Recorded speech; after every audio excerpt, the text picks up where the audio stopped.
কথা সবই বলছে।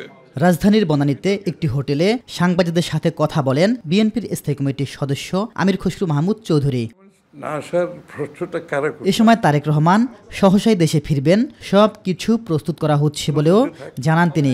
আমরা জানি তারেক রহমান সাহেব আসবেন, সহসা দেশে ফিরবেন।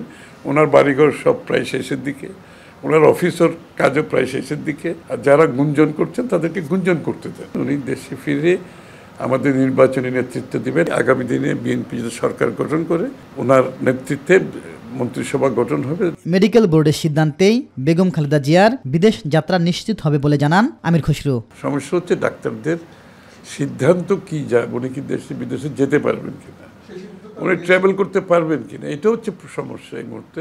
রাজধানীর খামারবাড়ি কৃষিবিদ ইনস্টিটিউটে দেশ গড়ার কর্মসূচির প্রস্তুতি প্রদর্শন শেষে কথা বলেন বিএনপির সিনিয়র যুগ্ম মহাসচিব রুহুল কবির রিজভী। এক একটি রাজনৈতিক দল 15 মাস পর পর যদি বলে যে সবার প্রস্তুতি সম্পন্ন করার পর দিতে হবে, তাহলে তো গণতন্ত্র দূর আকাশের তারা হয়ে থাকবে। আমরা যে গণতন্ত্র অর্জন করতে যাচ্ছি সেটা যদি প্রলম্বিত করা হয় এই সমস্ত কথা বলে, তো এটা আমি মনে করি রাষ্ট্রীয় গণতন্ত্রের বিকাশ এবং সমাজে গণতন্ত্রের যে কালচারটাকে ছড়িয়ে দেওয়ার ক্ষেত্রে এটা বড় ধরনের ব্যত্যয় হবে। অন্যদিকে কক্সবাজারের চকরিয়ার ইসলামনগরে এক পথসভায় বিএনপির স্থায়ী কমিটির সদস্য সালাউদ্দিন আহমদ বলেন, আগামী নির্বাচন শুধু সরকার গঠন নয়, সারা বিশ্বে স্বীকৃতি ও প্রশংসিত নির্বাচন হবে।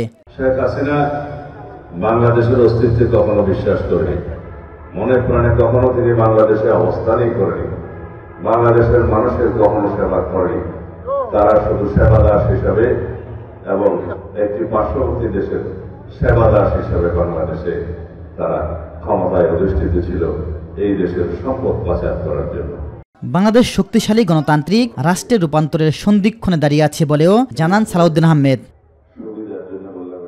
ইলিয়াস মাতবর, মাই টিভি, ঢাকা।